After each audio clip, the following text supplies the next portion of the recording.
एक गांव में बामदेव नाम का एक व्यापारी रहता था। उस व्यापारी के यहाँ मंगल नाम का एक सेवक था।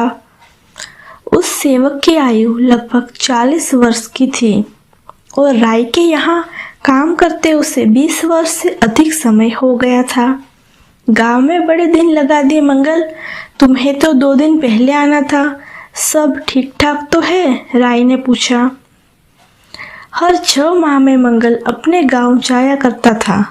उसके परिवार में पत्नी और एक पुत्री थी। जी मालिक, सब कुशल है, मंगल ने जवाब दिया। एक शुभ समाचार भी लाया हूँ, मेरी बेटी का ब्याह पक्का हो गया है। लड़का बहुत अच्छे परिवार का है, उसका अच्छा खासा व्यापार है और नजदीक के गांव में ही रहता है। अरे वाह, यह तो बहुत अच्छी बात है। कब है शादी? अगले माह कुमार पूर्णिमा के 2 दिन बाद। अरे भाई, तैयारियां भी तो करोगे। कितने दिन की छुट्टी चाहिए तुम्हें? बामदेव राय ने पूछा। 10 दिन की, लेकिन सरकार, छुट्टी से ज्यादा धन की जरूरत है। धन? बामदेव राय ने हैरानी से पूछा। हाँ मालिक, मेरे पारिश्रमिक का वह हिस्सा जो 2 सोनों के सिक्कों के रूप में मैं वर्षों से हर महीने आपके पास जमा करता रहा हूँ। मेरा अनुमान है कि अब तक कुल मिलाकर 250 सिक्के हो गए होंगे। अच्छा, तो तुम उस धन की बात कर रहे हो? हाँ, तुम्हारी वह अमानत मेरे पास सुरक्षित है। जब तुम गांव जाओगे तो लेते जाना। खुश होकर मंगल काम पर चला गया। मन ही मन वह राय बाबू का धन्यवाद कर रहा था, जिन्होंने उसे बचत करने का सुझाव दिया। जाने से हफ्ते भर पहले मंगल छुट्टी मांगने बामदेव राय के पास पहुंचा। ठीक है मंगल, मेरी शुभकामनाएं सदा तुम्हारे साथ है। वर वधू को मेरी ओर से आशीर्वाद देना, राय ने उससे कहा। अच्छा मालिक, मेरी अमानत तो दे दीजिए, मंगल विनम्रता से बोला। बामदेव राय का चेहरा गंभीर हो गया। वह बोला, अरे मंगल, मेरा एक जहाज उड़ीसा से सामान लेकर सुमात्रा गया है। तुम्हारा धन मैंने उसी सामान में निवेश किया हुआ है। जहाज को 10 दिन पहले आ जाना था। सोचा था कि मैं तुम्हें धन के साथ अच्छा लाभ तुम्हें उपहार में दूंगा। तो फिर क्या हुआ? जहाज वापस आ गया? मंगल ने पूछा। नहीं, खराब मौसम के कारण वह सुमात्रा में भी अटका पड़ा है। तुम चिंता मत करो, जैसे ही जहाज लौटता है तुम्हारा धन गांव भेज दूंगा। लेकिन मालिक, मेरे पास तो इतना रुपया है नहीं। अगर जहाज नहीं आया तो बिना रुपयों के मैं बेटी की शादी कैसे कर पाऊंगा? अरे मंगल, इतने निराश क्यों होते हो? तुम कैसे कह सकते हो कि जहाज नहीं आ पाएगा? और मान लो कि नहीं भी आया तो क्या हुआ? मैं किसी से उधार लेकर तुम्हारे पास भिजवा दूंगा। रुपये मेरे पास थे, मैं अभी दे देता, लेकिन वे भी मैंने इसी माल में लगा दिए। उदास मन लिए मंगल गांव के लिए निकल पड़ा। शादी की तैयारियां शुरू हो गई। 2 दिन बीत गए पर राय बाबू की कोई खबर नहीं थी। तीसरे दिन मंगल ने अपने भतीजे चंदन को बुलवाकर कहा, मेरे मालिक के पास चले जाओ, कहना मैं मंगल का भतीजा हूँ और मंगल ने मुझे अपनी अमानत लेने के लिए भेजा है। चंदन चला गया और फिर वापस लौटते लौटते उसे शाम हो गई। हाँ चंदन, बात बनी? क्या जवाब दिया मालिक ने?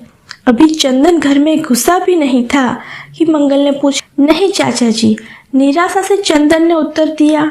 क्या मतलब? तुमने बताया नहीं तुम मेरे भतीजे हो?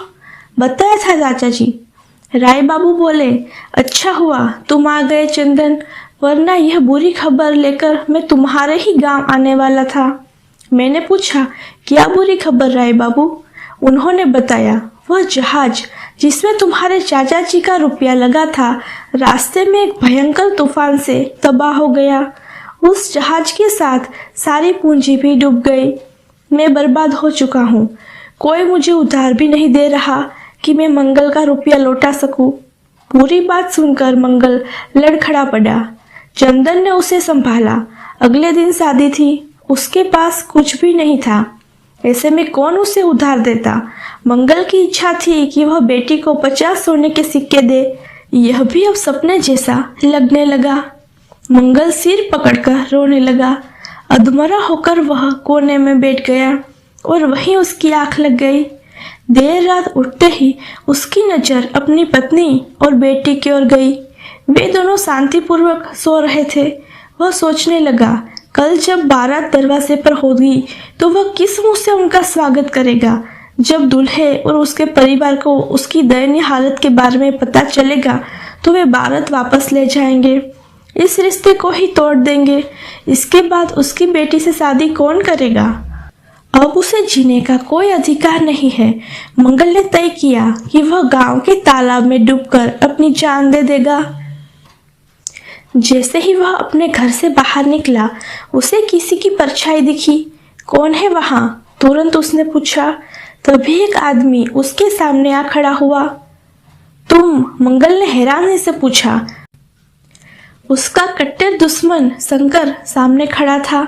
शंकर और मंगल के परिवार में पिछले 50 वर्षों से कलह था।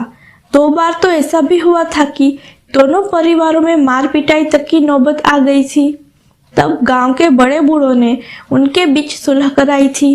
इतनी रात के तुम मेरे दरवाजे पर क्या कर रहे हो? मंगल ने पूछा।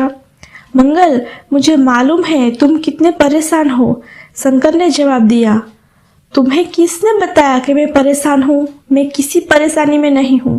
तुम्हारा भतीजा चंदन शहर से लौटते समय मुझे मिल गया था। मुझे लगा वह बहुत उदास है। जब मैंने उसकी उदासी का कारण पूछा तो पहले तो उसने कुछ भी बताने से मना कर दिया, लेकिन बहुत अनुरोध करने के बाद आखिर उसने बता ही दिया कि कैसे तुम्हारे मालिक ने तुम्हें धोखा दिया है, कैसे उसने तुम्हारी उम्र भर की कमाई को बर्बाद कर दिया है। तो तुम मेरी खिल्ली उड़ाने आए हो, मेरी दुर्दशा पर हंसने आए हो। नहीं मंगल, मुझे गलत मत समझो, मैं तुम्हारी सहायता करने आया हूँ। सहायता करने? मुझे विश्वास नहीं होता। मेरा विश्वास करो भाई। देखो, मैं कुछ लाया हूँ। इसमें 2000 सोने के सिक्के हैं। मेरे पास इतने ही थे। इसमें तुम्हारा काम चल जाना चाहिए। मंगल सिक्कों के थैले की तरफ बड़ी हैरानी से देखने लगा। इसके बाद वह बड़ी ललचाई नजरों से शंकर को घूरने लगा। वह बोला, तुम्हारी हमारी तो दुश्मनी है, तुम मेरी मदद करने क्यों आए हो? शंकर ने अपनी बात रखनी शुरू की। देखो मंगल, मेरी बेटी भी तुम्हारी बेटी की उम्र की ही है। मैं तुम्हारी मनोव्यथा समझ सकता हूँ। मैं जानता हूँ कि अगर यह शादी टूट गई तो तुम्हारे परिवार को कितने दुख झेलने पड़ सकते हैं। वैसे भी तुम्हारी बेटी सिर्फ तुम्हारी ही नहीं बल्कि गांव की बेटी है। तुम्हारा मान पूरे गांव का मान है। कल अगर दूल्हा बारात वापस ले गया तो क्या पूरे गांव का नाम बदनाम नहीं हो जाएगा? अरे भाई, अब पुराने झगड़े भूल जाओ और मिलकर गांव की प्रतिष्ठा बचाओ। मैं किस मुंह से तुम्हारा धन्यवाद करूं? शंकर भाई, थैला लेते हुए मंगल सिर झुकाकर बोला। अरे धन्यवाद तुम बाद में करते रहना, अभी तो सो जाओ। सुबह उठकर हमें ढेर सारी तैयारियां करनी है, शंकर मुस्कुराते हुए बोला। शंकर की इस मदद से सभी काम समय पर होते चले गए और मंगल की बेटी ससुराल के लिए विदा हो गई। बस अब एक काम शेष रह गया है, शंकर ने मंगल से कहा। क्या रह गया है भाई? अब हमें जाकर उस दोस्त बामदेव राय से तुम्हारे रुपये वापस लेने हैं। मैंने सब पता करवा लिया है। माल से भरा जहाज, सुमात्रा और तूफान सब झूठ था।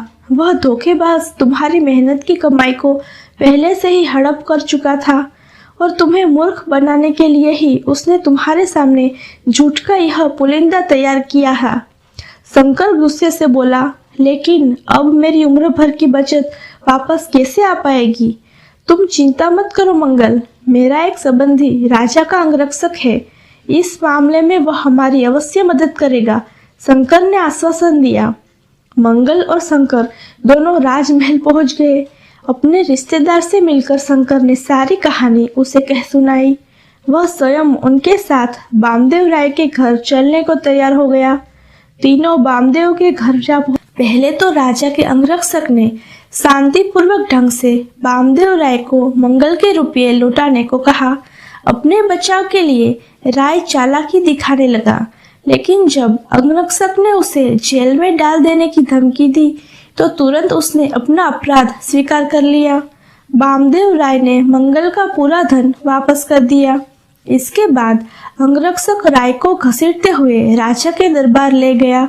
जिस मालिक के लिए मैंने 20 वर्षों तक अपना खून पसीना एक कर दिया, उसी ने मेरे साथ इतना बड़ा धोखा किया। वह मेरी जिंदगी भर की कमाई हड़प गया। और एक तुम हो शंकर भाई, मैं तुम्हारे खून का प्यासा बना रहा, फिर भी तुमने मेरी इतनी बड़ी मदद की, मेरा सम्मान और जीवन बचाया। मंगल ने शंकर से कहा। मंगल की आंखों में कृतज्ञता के आंसू थे।